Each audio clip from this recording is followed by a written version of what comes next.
I always say that music is the fourth dimension. It is the emotional dimension. And so in order to create this, you have to ask these questions. Where are you going? You know, what's your motivation? What is your story? What is really pushing us? This is what really drove me more than anything else. These huge questions, they're as big as space.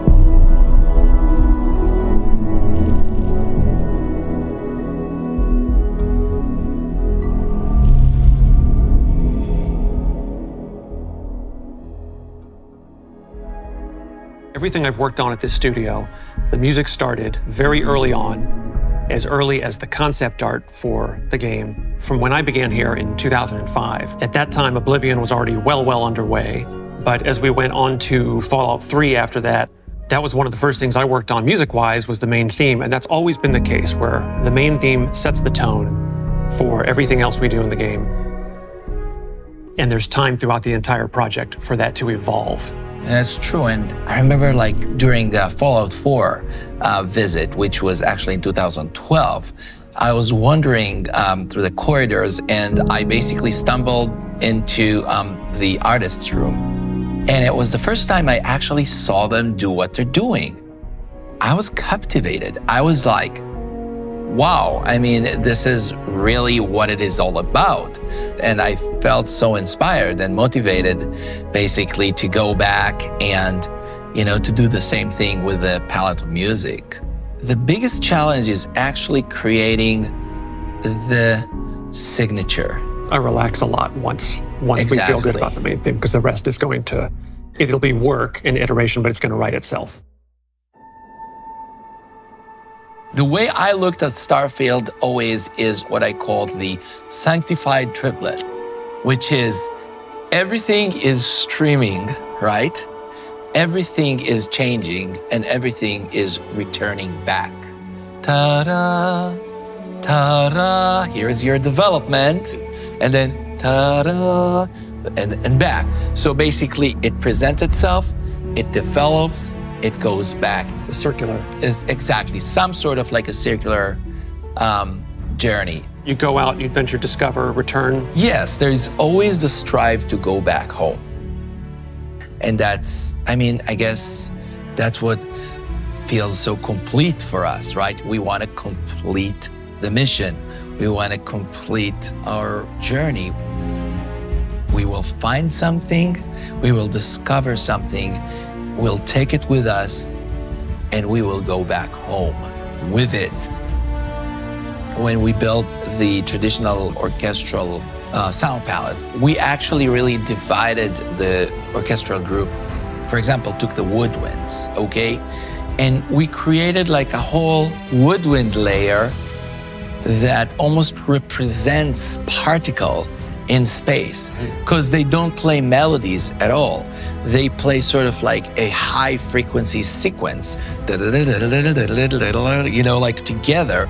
So they almost don't sound like woodwind. They sound something between organic to synthetic. Then the strings, they will play this long chords or long melodies and long crescendos and diminuendos. And these kind of things along the line with the fast-moving woodwinds will create a nice blanket around these waves, okay? And then comes the brass. And the brass, especially the French horns, playing sort of like the beacon, you know, the call of the brass. Those instrument groups as well. A lot of times when you are looking at that whole main theme, I'm kind of salivating, thinking about what can I do with that on the sound design side, you know, not just to weave the main theme into different key points in the game, leveling up, discovering new places.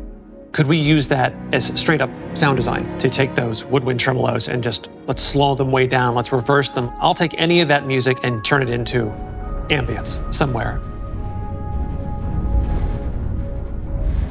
The music is like the companion. It's the companion to the player in the single-player game. We don't have control over how the player chooses to experience the game. Our sense of scale had to be totally readjusted in making a game on a planetary surface as we've always done before, and now where you have these very vast distances against this black, starry background.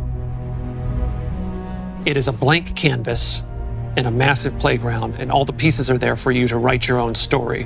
Whether you jump right in and you wish to follow the main quest, the main story, and go to the obvious, one point leads to another, leads to another. The music has a funny way of playing the right chord change at the right time, and a lot of that just happens at random. You look over the valley at just the right moment, and that just happens to be when this one chord change happens, and there are times like that that feel scripted, and they're not. And I like that each player has that experience for themselves personally. I believe that the game is a whole experience, and music is part of the whole experience. I believe that the best music in a game is a music that you don't hear, music that you feel. This is something that is bigger than us. I mean, so many people worked on this game. And so my wish is that specifically the music will be present in a way that is going to magnify the entire experience.